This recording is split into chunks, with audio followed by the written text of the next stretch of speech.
Bonjour Jean-Samy. Quelle est la particularité un peu de cette balle? Est-ce que ça reste un bon exercice pour les joueurs de tennis? Alors effectivement, c'est pas une balle, c'est pas les couleurs, on va dire, conventionnelles du tennis, puisque maintenant, depuis de nombreuses années, la balle doit être jaune, afin qu'elle soit bien visible d'une part par les joueurs et puis par la télévision.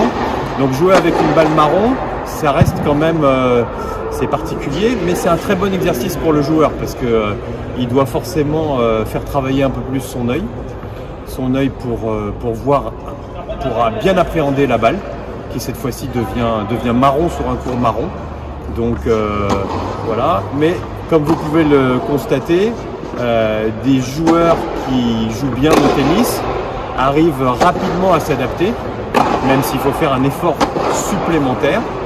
Et puis ce qu'on constate, c'est qu'un joueur de tennis, on parle bien sûr du physique, de la dimension technique, tactique, etc. Mais un bon joueur de tennis, c'est surtout quelqu'un qui a un très bon œil, qui lit très bien les trajectoires, les effets.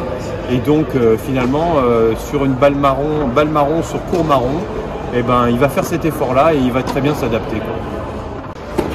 Donc salut Jenny, quel est ton ressenti un peu après avoir joué avec cette balle de tennis un peu particulière?